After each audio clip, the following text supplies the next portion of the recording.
La nouvelle de l'arrivée d'un nouveau chevalier à la cour du roi Arthur se répandit dans tout Camelot. On disait de lui qu'il était jeune, fort et vaillant et que ses talents d'épéiste n'avaient rien à envier à ceux des plus nobles guerriers de la table ronde. Il s'appelait Lancelot et était venu de contrées lointaines en quête de gloire et d'aventure. Toujours désireux d'accueillir de nouveaux champions à sa cour, Arthur invita Lancelot à un prochain tournoi. C'est l'ultime chance pour le jeune chevalier de prouver sa valeur et de gagner sa place parmi les plus braves du royaume. Lancelot accepta le défi avec enthousiasme. Le jour du tournoi, il se présenta vêtu d'une armure étincelante et d'un casque à plumes, monté sur un destrier. Ses yeux brillaient de la flamme de la jeunesse et de l'ambition. Le tournoi commença, et Lancelot se lança dans la bataille avec le courage d'un lion.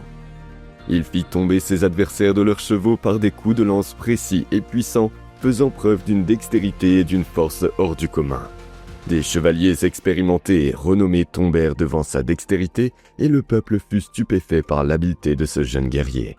La réputation de Lancelot grandit à chaque victoire. Le peuple l'acclamait depuis les tribunes et les autres chevaliers le regardaient avec admiration et respect. Assis sur son trône, Arthur souriait de satisfaction. Il avait trouvé un nouveau champion pour sa cour, un guerrier digne de siéger à la table ronde. La reine Guenièvre était également éprise du jeune chevalier. Beau, fort et courtois, il était le modèle du chevalier parfait. Lancelot dédia sa victoire à la beauté, au charme et à la gentillesse de la reine. Chaque coup porté, chaque adversaire vaincu, chaque goutte de sueur versée, tout était en son honneur et il jura qu'il serait toujours prêt à la défendre en cas de besoin.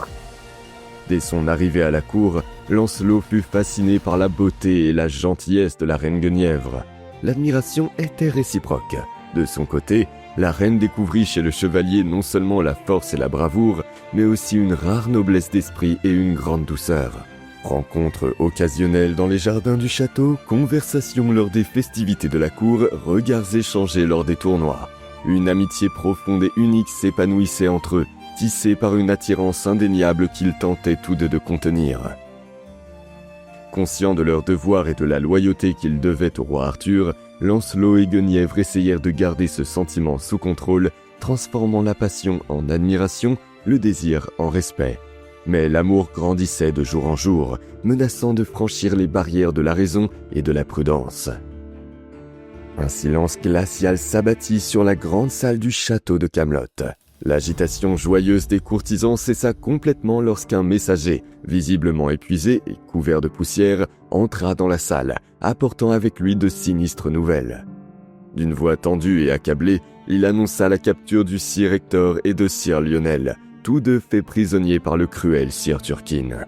La nouvelle s'abattit comme un coup de tonnerre sur la cour, et un murmure de stupeur et d'appréhension s'éleva dans la salle.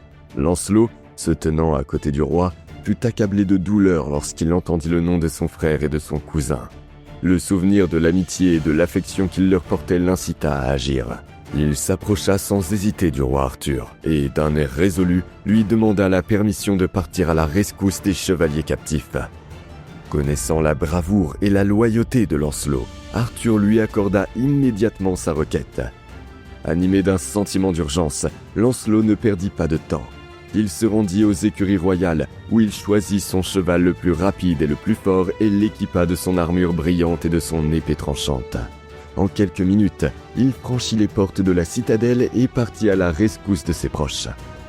Sire Turquine, la source de toute cette détresse, se délectait de sa dernière conquête. Il était à l'opposé de tout ce que devait représenter un chevalier, poussé par l'impitoyable et la soif de pouvoir. Il méprisait les codes de l'honneur et de la chevalerie, prenant plaisir à soumettre et à humilier ses adversaires. Son château, niché dans une région aride et inaccessible, ressemblait plus à une prison qu'à une forteresse. Dans ces caves humides et sombres, Turquine retenait captifs des dizaines de chevaliers, pour la plupart des chevaliers d'Arthur, qui avaient été vaincus au combat et privés de leur liberté et de leur dignité. Les raisons de Turquine étaient aussi obscures que son âme. Certains disaient qu'il agissait par pure méchanceté, prenant plaisir à faire des ravages sur les gens. D'autres prétendaient qu'il cherchait à se venger du roi Arthur et de ses chevaliers, nourrissant une haine profonde pour l'ordre et la justice qu'il représentait. D'autres encore disaient que Turquine était animé d'une ambition démesurée, rêvant de détruire un jour la table ronde et de s'emparer du pouvoir. Après avoir chevauché pendant des jours à travers des terres inhospitalières et désertes, Lancelot atteignit enfin les domaines de Sir Turquine. La route, toujours plus sombre et sinistre, menait à travers des forêts denses et des vallées accidentées où le silence n'était rompu que par le croassement des corbeaux et le hurlement du vent. Au détour d'un chemin, Lancelot aperçut un groupe de chevaliers escortant un jeune prisonnier. S'approchant prudemment, il remarqua les armoiries sur le bouclier du prisonnier. Il s'agissait de Sir Gaheris, l'un des plus jeunes chevaliers de la table ronde et le frère de Gauvin. Furieux, Lancelot intervint sans hésiter. Avec un cri de guerre qui retentit dans les collines, il brandit son épée et se lança à l'assaut, assommant les geôliers de Gaheris. D'un geste agile, Lancelot terrassa le premier chevalier, esquiva l'attaque et, d'un contre vif, désamorça un autre adversaire qui tomba à la renverse, surpris par la force de son adversaire. Un autre chevalier tenta d'attaquer Lancelot, mais reçut un coup d'épée qui l'envoya s'écraser au sol. Le bruit métallique des armures heurtant la pierre résonna dans la vallée, se mêlant aux cris de douleur des chevaliers tombés au combat. Son épée, étincelante sous le soleil de l'après-midi, dansait dans l'air, traçant une légère traînée à chaque coup qu'il portait. Les boucliers furent brisés, les casques malmenés et les armures transpercées par l'implacable lame. Les autres chevaliers, voyant la férocité de Lancelot, faiblirent. La lâcheté avait déjà gagné leur cœur et ils s'enfuirent. Sir Gaheris admirait Lancelot et était impressionné par la dextérité du chevalier qui venait de le libérer. Lancelot n'était pas seulement un guerrier à ses yeux, mais un ange vengeur, envoyé pour punir ceux qui osaient défier la justice et l'honneur. Soucieux de sauver son frère et subjugué par le courage de Lancelot, Gaheris lui proposa de l'accompagner. Mais Lancelot, conscient des dangers qui les attendaient, déclina l'offre. Cependant, il proposa un plan. Gaheris retournera à la cour d'Arthur et rapportera la situation au roi, lui demandant de rassembler des renforts et de les emmener au château de Turquine. Pendant ce temps, Lancelot infiltrerait la forteresse et tenterait de libérer les prisonniers. Bien que ne voulant pas laisser Lancelot seul, Gaheris accepta. Avec une poignée de main et un regard reconnaissant, Gaheris fit ses adieux à Lancelot et partit en direction de Camelot, tandis que le noble chevalier se dirigeait vers le château de Turquine, prêt à affronter le mal et à sauver ses compagnons de captivité. Cherchant à sauver ses proches kidnappés, Lancelot arriva finalement au château de Sir Turquine, perché au sommet d'une falaise abrupte, tel un prédateur rôdant dans le paysage désolé.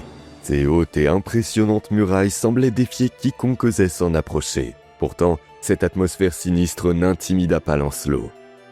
Avec une détermination inébranlable, il s'approcha des portes du château et, élevant la voix, provoqua Sir Turquine en duel.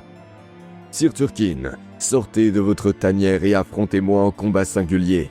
Vous qui méprisez tant l'honneur et la justice, vous aurez l'occasion de prouver votre valeur face à un vrai chevalier. » Le silence qui s'ensuivit ne fut rompu que par le croassement des corbeaux qui survolaient le château. Les lourdes portes de bois s'ouvrirent avec fracas, et Sir Turquine en sortit, monté sur un destrier noir et portant une armure aussi sombre que la nuit. Avec une expression de cruauté et d'arrogance, son visage se contorsionna en un sourire sinistre à la vue de Lancelot. « Eh bien, oh bien, qu'avons-nous là? Un autre chevalier de Camelot vient me défier dans mon propre château. Quelle impudence! Il ne s'agit pas d'impudence, Sir Turquine, mais de justice. Vous avez fait prisonnier de nobles chevaliers, salissant l'honneur de la chevalerie. Je suis venu les libérer et vous faire payer pour vos crimes. » « Crimes ?» renchérit Turquine, avec un grand éclat de rire. « La force est la seule attaque que je reconnaisse, et je suis plus fort que n'importe lequel d'entre vous. J'ai déjà vaincu des dizaines de chevaliers de la table ronde, et vous n'en serez qu'un de plus. Nous verrons bien. Laissons le Seigneur décider qui, à son avis, détient la vérité. » Très vite, les deux chevaliers s'affrontèrent l'un contre l'autre, entamant un duel qui allait entrer dans l'histoire de la chevalerie. La rage de Lancelot se heurta à la brutalité de Turquine dans un affrontement épique entre la lumière et les ténèbres, l'honneur et le déshonneur. Le choc des épées retentit comme un coup de tonnerre, et des étincelles jaillirent dans l'air lorsque Lancelot et Turquine croisèrent leurs lames. Avec une force brute et sauvage, Turquine s'élança vers l'avant, tentant d'écraser Lancelot par le seul poids de son épée. Mais Lancelot resta inébranlable et serein, parant habilement les coups. La dextérité et l'agilité de Lancelot transparaissaient dans chacun de ses mouvements. Il se déplaçait avec l'agilité d'un léopard, esquivant les coups de Turquine et cherchant les failles dans la défense de son adversaire. D'une main ferme et expérimentée, son épée sembla soudain avoir une vie propre, délivrant des coups qui visaient les points faibles de l'armure de Turquine. Le combat se poursuivit lorsque Lancelot, profitant d'un moment d'insouciance de son adversaire, parvint à porter un coup puissant. Son épée heurta de plein fouet le casque de Turquine, qui fut projeté en arrière. Turquine, se sentant désormais pris au piège, tenta un dernier coup désespéré, mais Lancelot l'anticipa, esquiva l'épée et enfonça sa lame dans la poitrine de son ennemi. Turquine gémit de douleur. L'épée pointée sur lui, Lancelot dit « Rendez-vous, sire Turquine, la victoire m'appartient. » Le visage tordu par la douleur et la haine, il cracha du sang sur le sol, mais continua à jurer « Je ne me rendrai jamais à un chevalier de la table ronde. Je préfère mourir que de devenir le prisonnier d'Arthur. » Lancelot soupira lourdement et se prépara à porter le coup de grâce. Mais avant qu'il ne puisse agir, Turquine dégaina sa dague et la planta dans sa propre poitrine. Lancelot regarda le corps de Turquine avec un mélange de tristesse et de soulagement. La bataille avait été féroce, mais la justice l'avait emporté. Il avait racheté l'honneur des chevaliers emprisonnés et anéanti une menace majeure pour le royaume d'Arthur. Il ne lui restait plus qu'à libérer les captifs et à retourner à Camelot, sa mission accomplie. Turquine mort et avec l'aide de sir Gaëris, revenu avec des renforts de la cour d'Arthur, Lancelot contraint la garnison de la forteresse à se rendre et pénètre dans le château. Les traces de sang des victimes du tyran jalonnèrent le chemin vers les cachots, où les chevaliers captifs attendaient leur sort dans l'humidité et l'obscurité. À chaque pas de Lancelot, le bruit des chaînes et les gémissements des prisonniers résonnaient sur les murs, exacerbant le sentiment d'oppression et d'injustice. Lorsqu'il atteignit les donjons, Lancelot fut confronté à une scène regrettable. Des dizaines de chevaliers, autrefois fiers et courageux, étaient maintenant enchaînés et déprimés, l'espoir ayant presque disparu de leurs yeux. Lancelot aperçut parmi eux sir Lionel et sir Hector, les membres de sa famille, leurs armures corrodées et leurs visages tachés de fatigue. Les deux chevaliers, en entendant la voix familière, levèrent la tête, incrédules. « Lancelot, c'est bien toi ?»« Oui, c'est bien cela.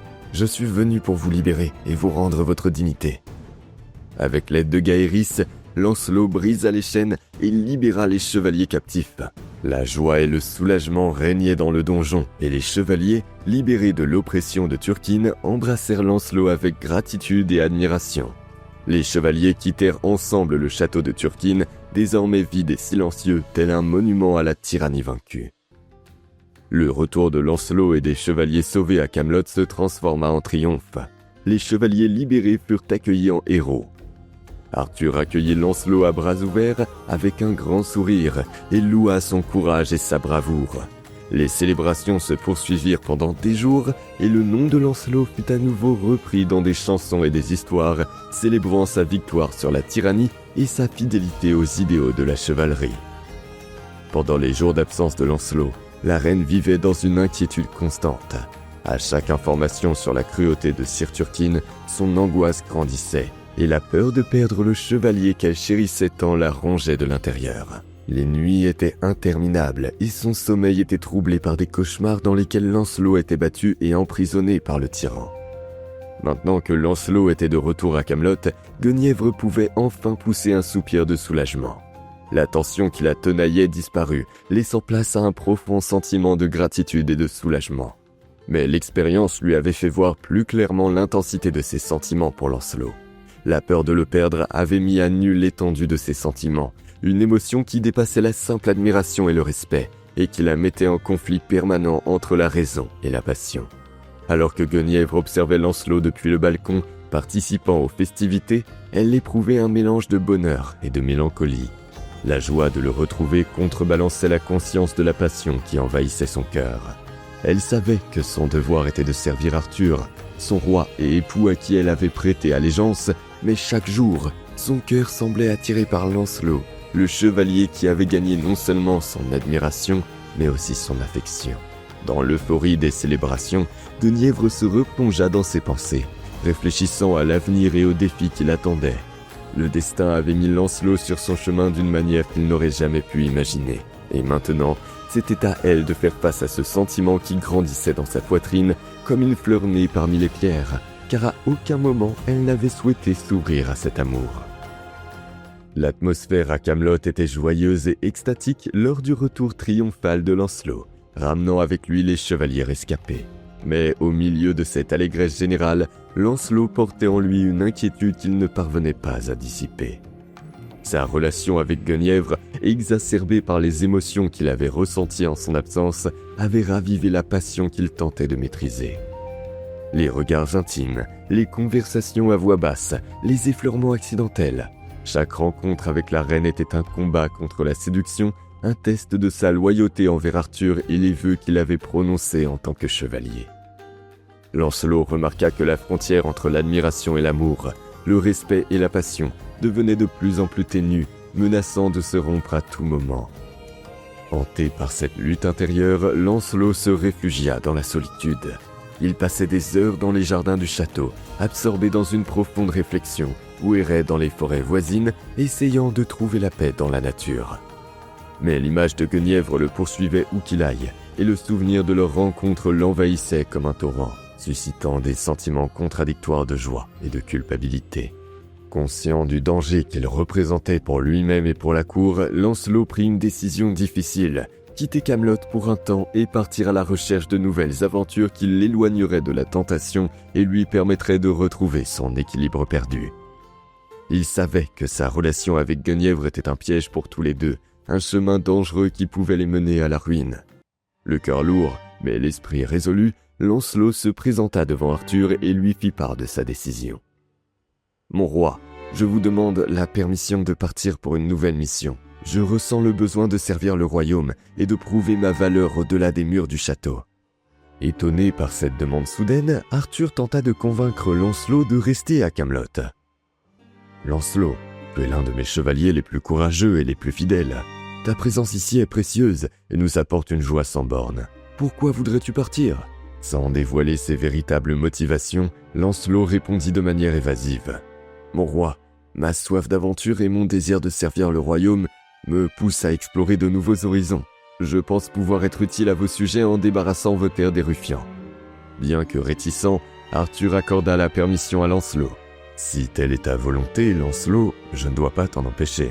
Que la chance t'accompagne dans ton voyage, et sache que ton absence sera ressentie à Camelot. » Lancelot partit sans dire au revoir à Guenièvre. Ils savaient tous deux que la distance serait un lourd fardeau à porter, mais aussi un moyen de sauvegarder l'honneur et la loyauté qui les liaient à Arthur et au royaume. Lancelot enfourcha son destrier et quitta Camelot, laissant derrière lui sa cour, ses amis et l'amour interdit qui le hantait. Il était en quête de nouvelles aventures, mais aussi de paix intérieure et de rédemption. Le voyage serait incertain et long, mais Lancelot savait que c'était le chemin qu'il devait prendre pour honorer ses vœux et protéger ceux qu'il aimait. Après avoir chevauché pendant des semaines à travers des royaumes lointains, Lancelot sentait le poids du voyage sur ses épaules. Son armure, autrefois étincelante, portait désormais les marques de la poussière et de la bataille. Son fidèle destrier, bien que fort et courageux, s'usait lui aussi. Résolu à leur accorder à tous deux un repos bien mérité, Lancelot repéra un bois près d'un ruisseau limpide et s'enfonça dans la forêt à la recherche d'un abri. Arrivé dans une clairière ensoleillée, il descendit de cheval et détacha les sangles de son armure, laissant son corps se détendre et son esprit se vider des soucis de la cour. Il laissa sa monture vagabonder librement et s'allongea à l'ombre d'un chêne séculaire, profitant du silence et de la tranquillité de l'endroit.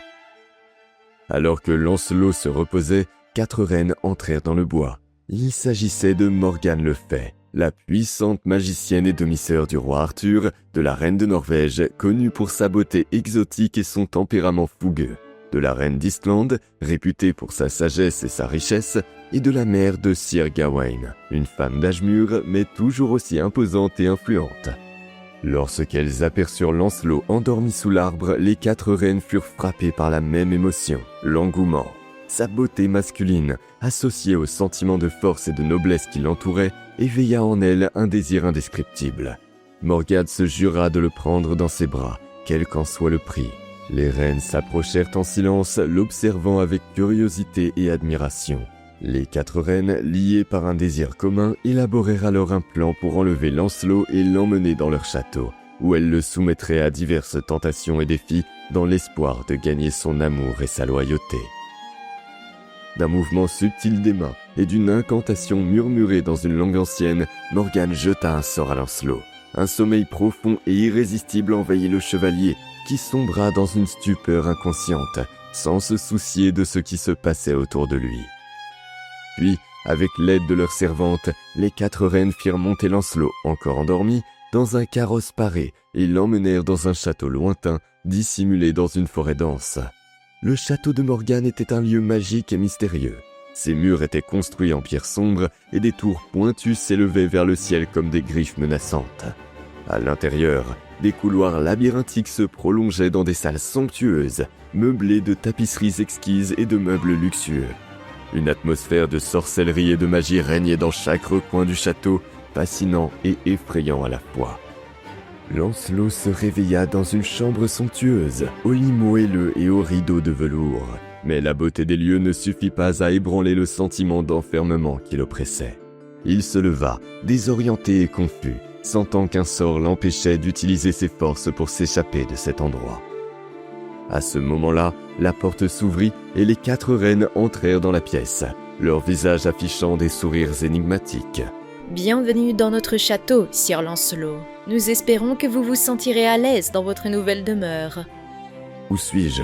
Que fais-je ici? La reine de Norvège, le regard brûlant, répondit: Vous êtes ici parce que nous le voulons, Sir Lancelot. Chacune d'entre nous est tombée amoureuse de vous et vous veut pour amant. Stupéfait par ces paroles, Lancelot recula instinctivement. Je suis un chevalier de la table ronde, dévoué au roi Arthur. Je ne peux pas vous rendre l'appareil, car je n'ai plus de place dans mon cœur pour d'autres femmes. La mère de Sir Gawain interrompit le jeune homme d'une voix autoritaire. N'ayez pas peur, Sir Lancelot. Nous ne vous ferons aucun mal. Nous vous demandons seulement de choisir l'une d'entre nous pour être votre amant. Vous aurez la richesse, le pouvoir et tout l'amour que vous pouvez souhaiter. Mais Lancelot resta sur ses positions. J'apprécie vos offres, noble reine, mais mon cœur est avec quelqu'un d'autre. Je ne peux trahir mes vœux et mon cœur. Devant ce refus, les reines lancèrent des regards furieux à Lancelot. Morgane sentit sa colère grandir devant la réticence du chevalier. Très bien, Sir Lancelot. Si vous ne pouvez pas être influencé par l'amour, peut-être pouvez-vous l'être par la peur. Vous serez enfermé dans ce château jusqu'à ce que vous vous conformiez à nos souhaits. Le chevalier ne se laissa pas décourager par la menace. Je préfère mourir que de trahir mes principes. Faites de moi ce que vous voulez, mais je ne renoncerai jamais à mon honneur. C'est ainsi que Lancelot resta prisonnier du château des 4 reines, refusant de céder aux tentations et aux menaces, sans savoir comment il pourrait rompre le charme qui l'attachait à ce lieu. Un long moment était passé depuis que Lancelot avait été fait prisonnier par les 4 reines.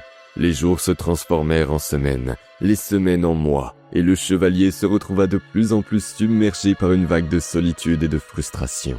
La liberté qu'il avait connue autrefois n'était plus qu'un lointain souvenir. Il passait ses heures à errer dans sa cellule, essayant d'occuper son corps et son esprit.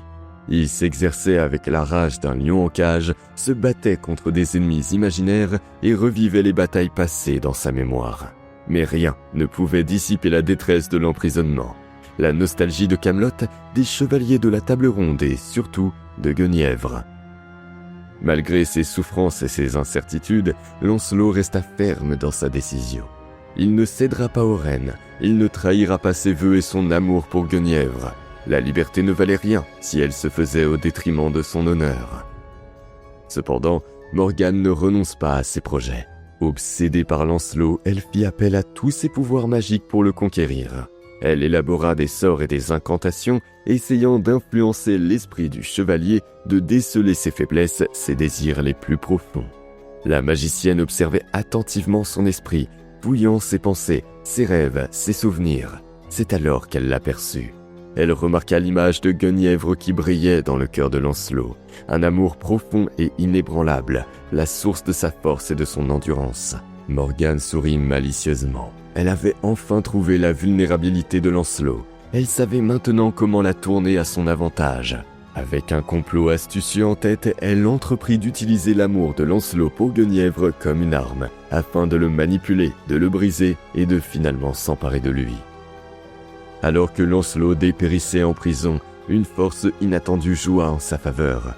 Et Louise, une jeune dame d'honneur, admirait secrètement le chevalier. Touchée par son histoire et indignée par les méfaits de sa détention, elle décida de l'aider. Et Louise était dotée d'une intelligence fine et d'un cœur courageux. Elle travaillait au château depuis des années, se déplaçant discrètement dans les couloirs et connaissant les moindres recoins de la forteresse comme sa poche. Elle observait Lancelot de loin, admirative de sa résistance et de son courage malgré l'adversité. Et Louise se glissa dans la cellule de Lancelot, munie d'une clé volée et d'un plan audacieux. « Sir Lancelot, je suis venu pour vous libérer. » Surpris par l'apparence de la jeune femme, Lancelot la regarde avec méfiance. « Je m'appelle Héloïse, et je ne peux pas rester plus longtemps sans rien faire, alors qu'un noble chevalier comme vous pourrit dans cette prison. Je suis venu vous aider à vous échapper. » Touché par le courage et la générosité de la jeune femme, Lancelot sentit une étincelle d'espoir naître dans sa poitrine. Comment ? Les reines sont puissantes, et ce château est gardé par des sorts et des serviteurs loyaux. « Faites-moi confiance, Sir Lancelot.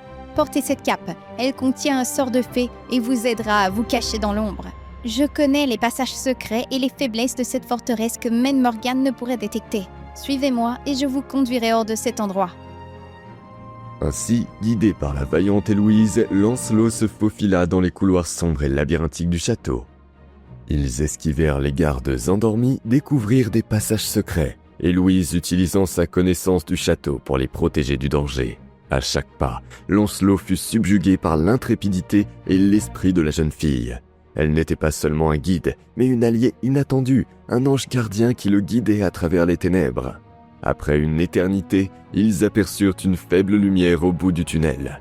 Lorsqu'ils débouchèrent sur la sortie, Lancelot inspira profondément, sentant l'air frais de la liberté gonfler ses poumons. « Grâce à vous, Héloïse, je suis à nouveau libre. Je n'oublierai jamais votre bravoure et votre gentillesse.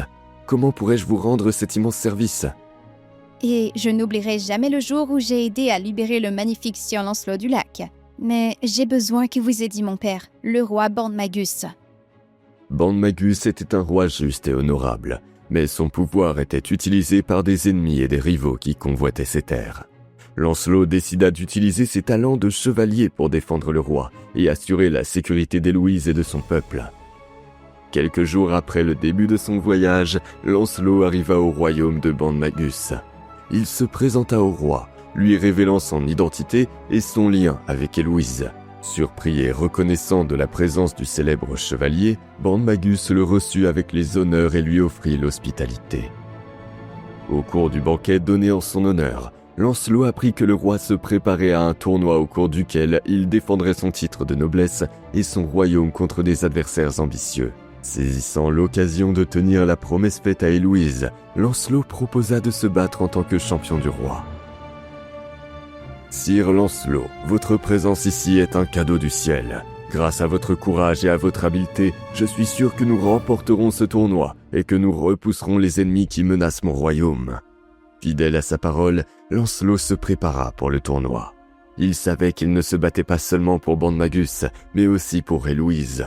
Au cours du banquet donné en son honneur, Lancelot apprit que le roi se préparait à un tournoi au cours duquel il défendrait son titre de noblesse et son royaume contre des adversaires ambitieux. Son casque brillait sous le soleil et son armure jetait un éclat invincible. À l'annonce de son nom, le cœur des chevaliers frémit, car ils avaient déjà entendu parler de la réputation de chevalier invaincu de Lancelot. Il affronta chaque adversaire avec courage et habileté, les mettant à terre un par un. Il restait calme et concentré, utilisant son expérience et son habileté pour déjouer chaque adversaire.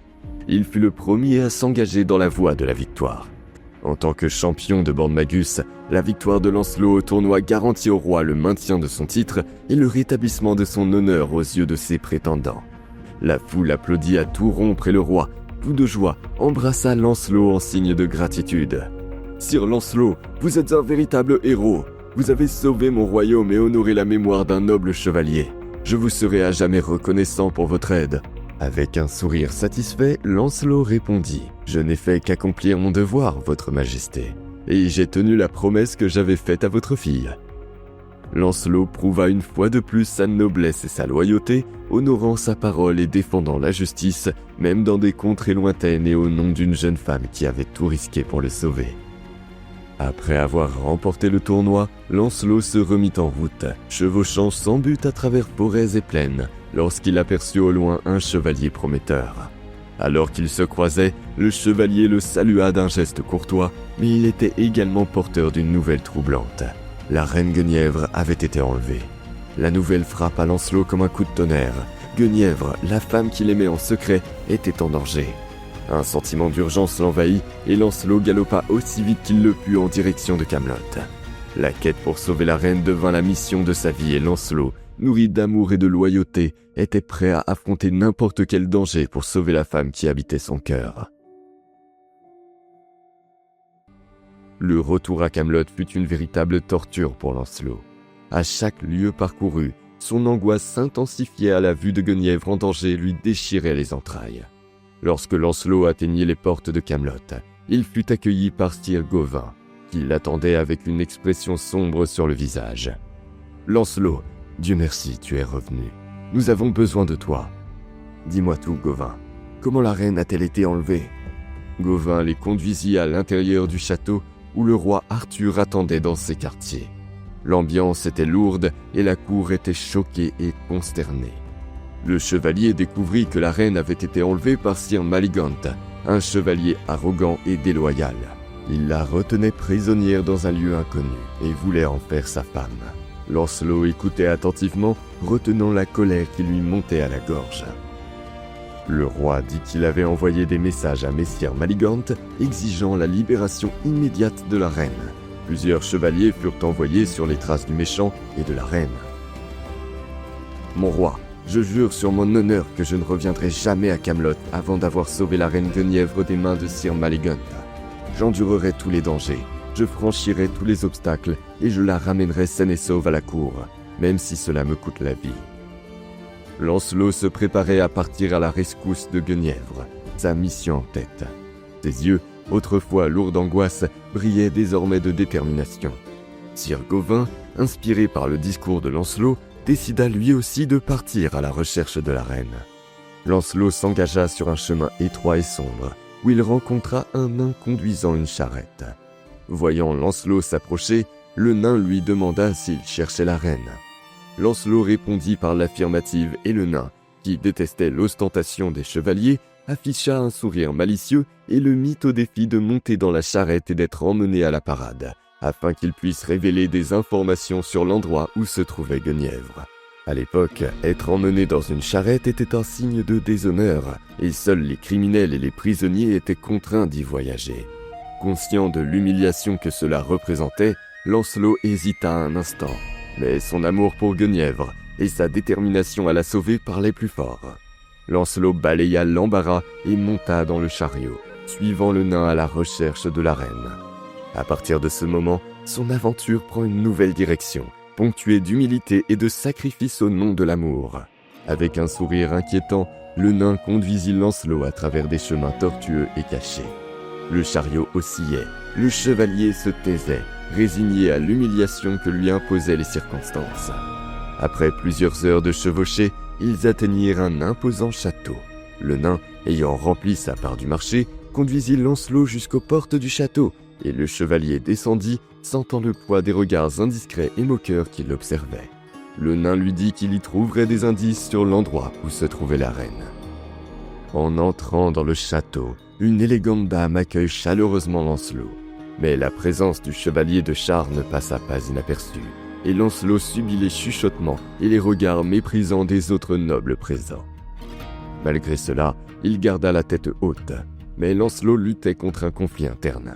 L'embarras d'avoir voyagé dans le chariot le tourmentait, mais son amour pour Guenièvre le poussait à aller de l'avant. Il se demandait si elle était un vrai chevalier, s'il honorait les principes chevaleresques en se soumettant à une telle humiliation. Mais au plus profond de son cœur, il savait que son amour pour Guenièvre était plus fort que n'importe quel code moral et qu'il était prêt à payer n'importe quel prix pour la sauver. À la nuit tombée, Lancelot fut conduit dans une chambre richement meublée, où un lit somptueux l'attendait. Épuisé par le voyage et les défis qu'il avait relevés, le chevalier s'allongea pour se reposer. Mais le sommeil ne lui apporta pas la paix qu'il espérait. Il rêva qu'un cortège funèbre s'approchait et qu'au centre de celui-ci, une silhouette familière était portée, drapée d'un voile. En s'approchant, Lancelot identifia avec horreur la silhouette pâle et immobile de Guenièvre. La vue de sa bien-aimée, apparemment sans vie, l'ébranla profondément, et pendant un instant, le désespoir sembla l'envahir. Mais Lancelot ne tarda pas à s'apercevoir que quelque chose ne tournait pas rond. Le cortège ne respirait pas la tristesse, et les visages de ceux qui l'accompagnaient ne révélaient aucun deuil. En y regardant de plus près, il remarqua que Guenièvre, bien que pâle, respirait encore faiblement. L'espoir était vivant. À l'approche de minuit, une lance enflammée traversa la fenêtre, mettant le feu au lit et à la chambre. Avec des réflexes aiguisés, Lancelot sauta du lit en flammes et, avec l'aide d'un tapis, parvint à étouffer les flammes et à empêcher l'incendie de se propager. L'épreuve du lit, comme on l'appelait, était destinée à prouver le courage et l'endurance de ceux qui y séjournaient. Une fois de plus, Lancelot fit preuve de bravoure et d'esprit de décision, se sortant de l'épreuve sans encombre. Après avoir survécu aux épreuves du château et à la vision angoissante de Guenièvre, Lancelot reçut des informations sur le chemin qu'il devait suivre. La prochaine étape de son voyage le mènera au pont de l'épée, un dangereux passage qui protégeait le royaume de Gore, le domaine de Maligante. Comme son nom l'indiquait, le pont était fait d'une seule lame tranchante qui transperçait quiconque osait le traverser. Conscient du péril qui l'attendait, Lancelot n'hésita pas. Il s'arma de courage et de détermination et se dirigea vers le pont. En arrivant, il fut accueilli par un spectacle effrayant. La lame brillait froidement dans la lumière du soleil, et l'abîme qui s'ouvrait sous elle semblait engloutir la lumière. Mais le chevalier ne se laissa pas décourager. Il prit une profonde inspiration et, d'un pas assuré, commença à traverser le pont. À chaque pas, la lame s'enfonçait dans sa chair, le blessant douloureusement. Le sang coulait le long de ses pieds, maculant le pont d'une traînée rouge. Le chevalier se déséquilibra et faillit tomber, mais il parvint à s'accrocher et à continuer, bien que ses mains fussent blessées. Mais Lancelot ne poussa pas un seul gémissement. Ses yeux étaient fixés sur l'objectif et son esprit sur Guenièvre. La douleur était simplement un obstacle à franchir, un prix à payer pour la liberté de sa dulcinée. Lancelot atteignit l'autre côté du pont en une éternité. Il était blessé et épuisé, mais triomphant. Le pont des épées, une barrière apparemment impénétrable, fut surmonté par le pouvoir de l'amour. Tandis que Lancelot affrontait les dangers et les épreuves de sa quête, Guenièvre se retrouvait emprisonnée dans un donjon froid et humide du château de Maligante. La reine, autrefois rayonnante, se retrouva enfermée dans un lieu sombre et désespérant. L'angoisse et l'incertitude la rongeaient, et le souvenir de Camelot, d'Arthur et de Lancelot éveillait en elle un sentiment de nostalgie et de mélancolie. Dans son obsession pour Guenièvre, Maligante lui rendait visite tous les jours, tentant de la convaincre d'accepter son amour et de devenir sa femme. Mais la reine, fidèle à son roi et à son cœur, refusa les supplications du vilain, restant ferme dans sa résistance. Cependant, Maligante ne renonça pas à ses plans. Et chaque jour, il augmenta la pression sur Guenièvre, la menaçant de violence et de châtiment si elle ne cédait pas à ses désirs. Elle était persuadée que Lancelot viendrait la secourir, que le chevalier affronterait tous les dangers pour la sauver des mains du tyran. Cette croyance lui donna la force de résister, de garder sa dignité et son espoir dans l'adversité. Lancelot, quant à lui, après avoir franchi le pont des épées et s'être rapproché du château de Maligante, se préparait à l'affrontement final. Après avoir franchi le pont des épées, Lancelot pénétra dans le royaume de Gore, une terre à l'atmosphère sombre et pesante. Le silence était troublant, rompu seulement par le hurlement du vent entre les rochers et le crépitement des corbeaux solitaires. Lancelot sentit soudain le poids de l'atmosphère sur ses épaules, comme si l'air lui-même était imprégné d'une énergie maléfique. C'est alors que Lancelot aperçut au loin un chevalier qui arrivait. Il était vêtu d'une armure imposante et d'un casque à plumes, et son bouclier arborait des armoiries qu'il ne pouvait reconnaître. Espérant obtenir des informations sur l'endroit où se trouve Guenièvre, Lancelot se précipita à la rencontre du chevalier. En s'approchant, le chevalier salua Lancelot d'une voix amicale et d'un sourire poli. De son côté, Lancelot demanda où se trouvait la reine Guenièvre et le chevalier fut très heureux de l'aider. Il lui dit qu'il savait où la reine était détenue et lui proposa de l'y emmener. Se fiant à la noble apparence du chevalier et à ses douces paroles, Lancelot accepta son offre et le suivit sur un sentier à l'écart de la route principale.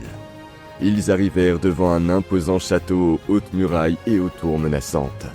Dès que Lancelot franchit les portes du château, le chevalier révéla ses véritables intentions. Avec un sourire mauvais, il ordonna à Lancelot de lever les mains, car il avait été capturé et était désormais son prisonnier. Les portes du château se refermèrent derrière Lancelot et il se retrouva encerclé par des ennemis piégés dans un lieu inconnu. Il fut à nouveau jeté dans un cachot sombre et humide, aux murs de pierre et aux barreaux de fer. La porte se referma avec un bruit menaçant et le chevalier fut enveloppé dans l'obscurité et le silence. La honte d'avoir été dupé s'ajoutait à la frustration d'avoir été détourné de sa quête de Guenièvre. Il examina attentivement son environnement, à la recherche d'une faille, d'une faiblesse dans la structure de la prison. Il s'aperçut que les barres de fer qui bloquaient la fenêtre étaient rouillées et fragiles. Il réussit, au prix d'un effort extraordinaire, à les arracher du mur, ouvrant un passage vers l'extérieur. Utilisant l'obscurité de la nuit à son avantage, Lancelot commença à se déplacer furtivement à la recherche de son armure et de son épée. Il était aussi doux qu'un gros chat. Ses pas étaient silencieux et ses mouvements précis, tout en évitant les craquements du parquet. C'est alors qu'une voix appela soudain le nom de Lancelot. Bien que ce ne fût qu'un faible murmure, le son féminin était unique au chevalier. C'était la voix de la femme qui habitait dans son cœur. Guenièvre se tenait dans la petite cellule éclairée seulement par une bougie scintillante. Lorsqu'elle aperçut Lancelot, le visage de la reine s'éclaira et un sourire tremblant se dessina sur ses lèvres. Le cœur battant à tout rompre, Lancelot saisit la main de Guenièvre et se dit que la première étape de sa mission venait d'être franchie, mais qu'il lui fallait maintenant trouver un moyen de la libérer. Guenièvre dit au chevalier qu'elle était certaine qu'il se présenterait pour la sauver. Lancelot réussit à surprendre et à vaincre le gardien de l'armurerie. Il réussit à récupérer son épée et son armure et s'apprête à affronter Sir Maligant et à faire peser sur lui le poids de la lame de la justice. Cependant, comme prévu, Maligant n'était pas assez honorable pour affronter Lancelot en duel. Il ordonna à ses gardes de faire disparaître la présence de Lancelot dans le monde entier. Mais cette fois, Lancelot était prêt au combat et affronterait tous les adversaires qui se dresseraient sur son chemin, sachant que le destin travaillait en faveur des justes. Le chevalier expérimenté empêcha ses ennemis de l'encercler entièrement, ce qui lui évita d'être frappé dans le dos. Lancelot vainquit ainsi un sbire après l'autre, jusqu'à ce qu'il n'y ait plus d'ennemis entre lui et le chevalier déshonoré qui avait enlevé sa reine. Lancelot combattit Maligant avec une soif de vengeance, attaquant avec la sauvagerie d'un lion, ses coups puissants et implacables. Chaque coup, chaque défense portait la force de son indignation face à la trahison de Maligant, à l'humiliation qu'il avait subie dans le char et à la souffrance infligée à Guenièvre. Son adversaire le taquina encore plus en disant qu'il pouvait sentir dans ses yeux qu'une telle colère provenait de bien plus qu'un simple sens du devoir et de la justice. Il vit bien que le chevalier était désespérément amoureux de sa reine. Mais il n'avait pas à s'inquiéter car, après la mort du chevalier de Camelot, il l'honorerait pour son courage en nommant le fils qu'il aurait avec Guenièvre Lancelot. La seule vue de Guenièvre à côté de ce monstre déclencha une fureur débridée dans le cœur de Lancelot. Le chevalier porta un coup si brutal qu'il brisa l'épée de son ennemi et mit fin à ses jours. Sa vengeance était désormais complète et le prix à payer pour avoir sali sa réputation en valait la peine, car la reine était sauve. Une fois libérée, la reine en larmes se jeta dans les bras de Lancelot et le serra fort. Lancelot l'enlaça doucement, sentant son corps frémir dans ses bras. Le sentiment de la savoir là, saine et sauve, lui procura une joie sans pareille. En ce moment de retrouvailles, le chagrin et les épreuves du voyage s'évanouirent. Le chevalier déclara qu'il braverait n'importe quel danger ou ennemi pour protéger sa reine. Avec ses périls et ses conflits, le monde extérieur disparut, ne laissant que Lancelot et Guenièvre, liés par une étreinte amoureuse et reconnaissante. Lancelot et Guenièvre partirent sur le même cheval en direction de Camelot. En chemin, le chevalier et la reine racontèrent les épreuves qu'ils avaient rencontrées ce jour-là. C'est alors que Lancelot évoqua son moment de doute, lorsqu'il fut contraint de souiller son honneur et sa réputation en montant dans le char des condamnés. Stupéfaite par son aveu, Guenièvre le regarda avec indignation, lui demandant s'il avait osé, ne serait-ce qu'un instant, la suivre et la secourir. Lancelot tenta de se justifier, évoquant le code d'honneur du chevalier, mais fut interrompu par Guenièvre, qui lui demanda où était son honneur de reine lorsqu'elle se retrouvait seule et à la merci du scélérat. Percevant la fausseté de ses paroles, Lancelot se mit sur la défensive et les deux se disputèrent intensément. Au plus fort de la querelle, la passion qu'ils ressentaient tous deux trouva enfin le répit qu'elle attendait et échappa à l'examen de la raison. Le couple s'embrassa passionnément, un tourbillon d'émotions retenues se déchaînant enfin. Dans ce moment d'amour interdit, Lancelot et Guenièvre se fondirent en un seul être, oubliant le monde extérieur. L'amour brisait ses barrières, la passion l'emportait sur la raison. Après ce baiser passionné, Lancelot et Guenièvre se turent sous le coup de l'émotion. Toujours enlacés, Guenièvre caressant le visage de Lancelot, murmura avec tristesse qu'il s'agissait d'un moment merveilleux mais éphémère. C'était un amour interdit, une flamme qui brûlait dans le secret et qui ne devait jamais apparaître au grand jour. Le cœur serré, Lancelot acquiesça en disant que le destin les avait réunis dans une situation impossible. Elle était l'épouse de son roi, la reine qu'il avait juré de protéger et de servir, et lui, le chevalier qui devait être le plus loyal de tous à la table ronde. Lancelot prit la main de Guenièvre, lui donna un doux baiser et dit « Même si notre amour n'est jamais vraiment comblé, ma reine, je chérirai ce moment dans mon cœur pour toujours. Le souvenir de votre amour me donnera la force de relever tous les défis, de surmonter tous les obstacles. » Les yeux pleins de larmes, Guenièvre se blottit dans ses bras. Le couple amoureux accepta la nature réelle de leur destin, l'impossibilité d'un avenir ensemble. Mais la passion faisait rage dans leur cœur, un secret partagé qui les unirait à jamais, même à distance, même en secret. Un amour interdit, comme une fleur née parmi les pierres, qui trouve maintenant le moyen de s'épanouir dans l'ombre, soutenu par le souvenir de ce moment où on lui a permis d'éclater. Les portes de Camelot s'ouvraient pour accueillir Lancelot et Guenièvre en héros. La cour accueillit avec jubilation le chevalier qui avait une fois de plus prouvé sa bravoure et sa loyauté envers le royaume. Avec un sourire radieux, Arthur entoura Lancelot de ses bras et le couvrit d'éloges. Un banquet fut organisé en l'honneur de Lancelot, et la salle principale du château fut envahie par la musique, les rires et les célébrations. Les chevaliers de la table ronde portèrent un toast au héros, tandis que les dames le regardaient avec adoration. Sous les projecteurs, Lancelot accepta les honneurs avec un mélange de fierté et d'embarras. La gloire et la reconnaissance lui plaisaient, mais une ombre persistante de culpabilité et d'inquiétude persistait dans son cœur. Lancelot se sentait partagé. D'un côté, la joie d'avoir sauvé Guenièvre et d'avoir accompli son devoir le rendait fier. De l'autre, le souvenir du baiser, de son amour interdit pour la reine, le tourmentait en lui faisant prendre conscience de sa trahison. Il savait que son amour pour Guenièvre était une menace pour son allégeance à Arthur, une force qui pouvait détruire tout ce qu'il avait construit. Après les festivités, Lancelot se réfugia dans ses pensées, réfléchissant à l'avenir et aux conséquences de ses actes. Il se demandait s'il pouvait résister à la tentation et s'il pourrait dissimuler son amour pour Guenièvre. Il se sentait en proie à l'incertitude et à un conflit intérieur qui mettait en péril sa tranquillité et son équilibre. Face à son désarroi, Lancelot se tourna vers la diplomatie pour s'en sortir. Lorsque le roi Arthur lui dit qu'il avait besoin d'un envoyé pour rendre visite au roi Pélès de Corbenic, il se porta volontaire pour cette mission. Royaume lointain et mystérieux, Corbenic semblait être la retraite idéale pour un cœur dérouté et un esprit en quête de paix. Il cherchait avant tout à s'éloigner de Guenièvre. La proximité de la reine, les regards, le souvenir du baiser interdit, tout cela le tourmentait, réveillant la flamme de la passion et le mettant en conflit intérieur permanent. Pour préserver son honneur et la stabilité du royaume, Lancelot devait éviter la tentation que représentait Guenièvre. En arrivant à Corbenic, Lancelot découvrit un royaume empreint de mystère et de spiritualité. Le vieux roi Pélès, à l'allure sereine, dégageait une aura de sagesse et de pouvoir mystique. Sa cour ne ressemblait à rien de connu, avec des sages, des voyants et des moines qui se promenaient librement dans le château et des conversations sur les prophéties et les destins sacrés qui résonnaient dans les couloirs. Pélès était un gardien des secrets anciens, un homme déterminé à accomplir une prophétie sacrée qui dicterait le destin de son royaume et de toute la chrétienté.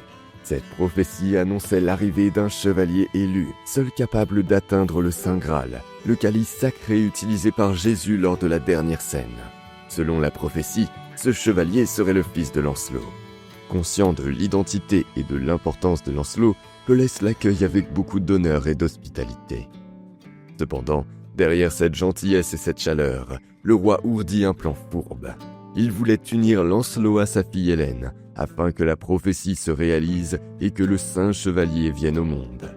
Sans connaître les intentions de Pélès, Lancelot se laissa entraîner dans l'atmosphère mystique de Corbenic. Il fut séduit par la sagesse du roi, les histoires sur le Graal et la promesse d'un plus grand destin.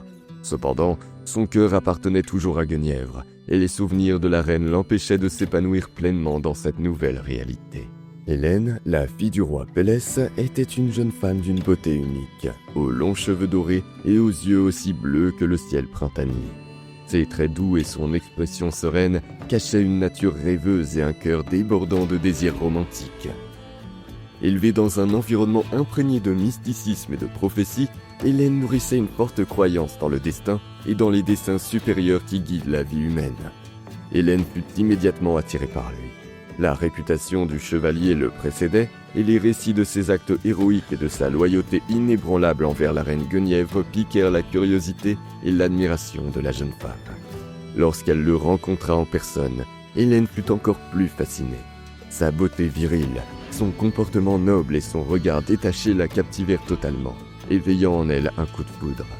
Hélène se plia au plan de son père, prête à tout pour gagner l'amour de Lancelot et accomplir la prophétie qui changerait le destin de Corbenic et de tout le royaume d'Arthur. Le roi Pélès élabora un plan pour que la prophétie se réalise. Avec l'aide d'Hélène, il versa à Lancelot un breuvage envoûtant, un élixir magique qui altérerait ses sens et embrouillerait son esprit. Épuisé par le voyage et les troubles intérieurs qui le tourmentaient, Lancelot accepta le breuvage offert par Pélès et Hélène. Il ne soupçonna jamais les intentions du roi et de sa fille et considéra cette boisson comme un geste d'hospitalité et de gentillesse. Pourtant, alors qu'il buvait le liquide ensorcelé, ses sens s'altérèrent et la confusion s'emparèrent de son esprit. Sous l'influence de la potion, Lancelot remarqua qu'Hélène portait les traits de Guenièvre. Ses yeux, ses cheveux, son doux sourire, tout en elle lui semblait familier, comme si la reine était là, devant lui, à Corbenic. Le cœur envahi par la confusion et le désir, il s'approcha d'Hélène, pris d'une passion débridée. Lorsqu'Hélène remarqua l'effet de la potion sur Lancelot, elle s'abandonna à un mélange de joie et de culpabilité. Elle savait que Lancelot ne la voyait pas telle qu'elle était, mais l'illusion lui permit de se laisser aller à un rêve romantique, même si elle était éphémère et trompeur. Sous le voile de la magie et de l'illusion, Lancelot et Hélène s'unirent dans une nuit de passion. Se croyant avec Guenièvre, Lancelot s'abandonna à l'amour avec dévotion et intensité. À son tour, Hélène lui rendit l'appareil. Lorsque l'aube rompit le sortilège, l'illusion s'effondra avec lui. Lancelot se réveilla dans un lit inconnu, le cœur rempli d'une sensation étrangère de vide et de culpabilité. Hélène dormait sereinement à ses côtés, ses cheveux d'or éparpillés sur l'oreiller. Mais à la grande horreur de Lancelot, Guenièvre n'apparaissait plus sur ses traits. La potion magique s'était dissipée et la réalité s'imposait à lui comme un coup de tonnerre. Son esprit fut balayé par un déluge de souvenirs confus et troublants. Des éclats de la nuit précédente, des images d'Hélène se mêlant à Guenièvre, le baiser passionné, l'abandon à l'amour. Tout cela ressemblait maintenant à un cauchemar, à une trahison de sa reine bien-aimée. La honte et le remords le rongeaient et il se sentait impur, terni par la trahison inconsciente qu'il avait perpétrée. Lancelot s'habilla à la hâte, l'esprit encore en ébullition. Il avait besoin de fuir cet endroit qui lui avait apporté tant de honte.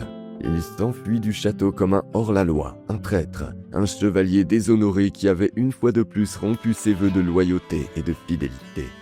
L'image de Guenièvre le hantait et il se demandait si tout cela n'avait pas été une ruse du roi Pelès, car l'issue aurait pu être encore pire. Si Hélène avait vraiment été Guenièvre, il avait commis un acte de haute trahison envers son roi. Il se rendit compte qu'il ne pouvait plus contenir la passion qu'il éprouvait pour la reine. 9 mois après la nuit fatidique de Corbenic, Hélène donna naissance à un petit garçon nommé Galahad, le nom de baptême de Lancelot, avant qu'il ne parte pour Ravalon avec les fées.